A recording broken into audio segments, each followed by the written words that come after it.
Hi everyone, and welcome to this new episode of Racism, etc. As we all know, it is not only our governments that have been complicit with Israel's genocide in Gaza, but also our media.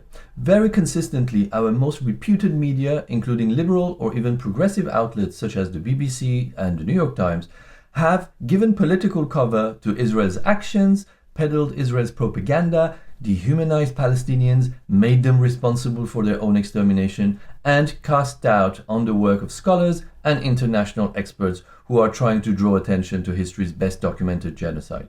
For instance, Asal Rad, a fellow historian of the Middle East, has highlighted how headlines in the New York Times are designed to whitewash Israel's crimes.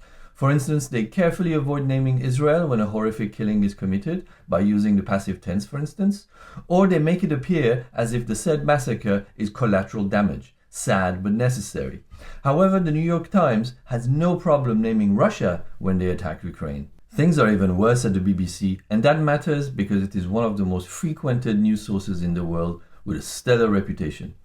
But British journalist Owen Jones recently published a piece that shows the extent to which the BBC is politicized when it comes to Palestine. Its editorial standards literally cease to exist when it comes to reporting Israeli actions. The BBC never questions Israeli claims. They systematically devalue Palestinian life, ignore atrocities, and create equivalences in an entirely unbalanced conflict. So you must be wondering, where can I get my news? Well, I have a few suggestions for you. First and foremost, if you are looking for a news channel that you can watch with round-the-clock news coverage, in-depth discussions about current affairs with experts, and incredibly informative documentaries, you have only one option, and that's Al Jazeera in English. Unlike all its competitors, Al Jazeera in English hires freelance journalists in Gaza. So throughout the 15 months of the genocide, and now during the aftermath, and the fresh new assaults on the West Bank, they actually report on what Israel and its Western allies are inflicting on Palestinians, rather than cover it up or mimic the Israeli spin on the events. Al Jazeera have some of the best journalists I know on the job, and they regularly report on conflicts and developments in Asia and Africa that you will never hear about on CNN or the BBC or France 24.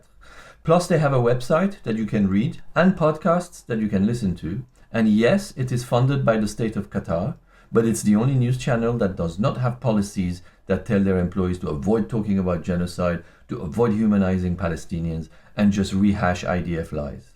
But let's get more serious. Maybe you are like me and you are very interested in Palestine because it is the most important site of racist, colonial, genocidal violence that speaks volume about the commitment of our governments to freedom and democracy and humanity. If that is the case, I have some other suggestions for you. The first is the Electronic Intifada News website, which is unparalleled for the depth of its investigative journalism.